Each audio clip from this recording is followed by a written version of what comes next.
Voilà donc pour ces éléments supplémentaires concernant le thème du jour. Je le rappelle, le cerveau et quelle méthode pour en améliorer les capacités.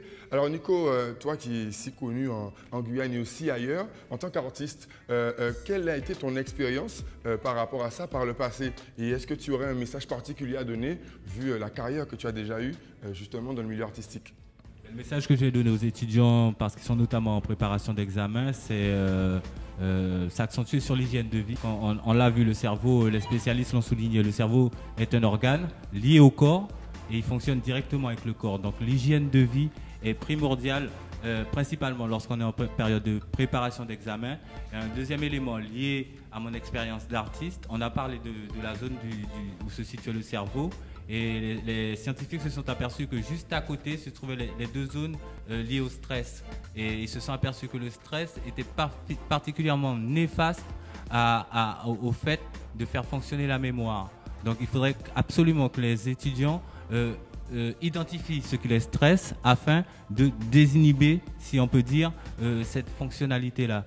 Donc, et la dernière chose liée à l'intervention des scientifiques, qui est aussi primordiale et que les étudiants en période de révision doivent comprendre, parce que ça c'est un problème délicat, c'est que la mémoire est intimement liée au sommeil. Et ça veut dire que ça ne sert à rien, dans les derniers jours d'examen, de réviser jusqu'à la dernière heure. C'est exactement ce qu'il ne faut pas faire, parce que le cerveau commence à fatiguer, il est moins bien oxygéné, on dort beaucoup moins. Donc il vaut mieux, comme disait Cécile, se ménager un emploi du temps carré, hein, plutôt que privilégier le bachotage. D'accord. Intéressant. Donc, en gros, il faut vraiment identifier, tu disais tout à l'heure, ce qui cause le stress. Intéressant comme réflexion. En tant qu'étudiante sur le campus de Shellshare, est-ce que tu as déjà pensé à ce genre de méthode ou bien en as-tu d'autres? Bon, alors, quand il dit il faut éviter de réviser jusqu'à la fin, je dirais pas vraiment. C'est-à-dire que, en fait, il est déconseillé de réviser pour le lendemain. C'est-à-dire que si on n'a rien fait tout au long de l'année, c'est pas le dernier jour, c'est pas la veille de l'examen qu'on va réviser parce que le cerveau va emmagasiner beaucoup trop d'informations et au final, on va rien retenir. Par contre, moi, personnellement, je n'arrive pas à faire du par cœur. Pour réviser, moi, je discute. En même temps, je vois que j'ai compris. Ça, c'est ma méthode. Après, il y en a d'autres qui peuvent travailler seuls, qui réussissent avec le par cœur. Donc, chacun sa méthode. Voilà. C'est comme ça que moi, je fais en tout cas.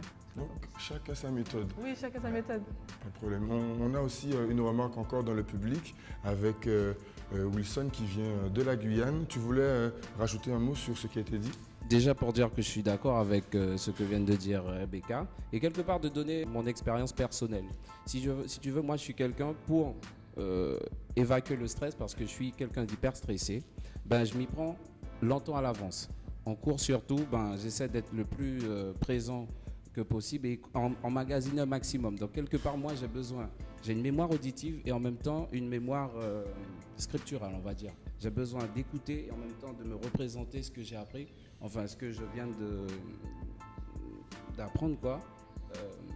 C'est Voilà. cette méthode-là que toi tu utilises régulièrement et ça marche? Voilà, tout à fait. Ben, jusqu'à présent, hein, on va toucher du bois, il n'y a pas là.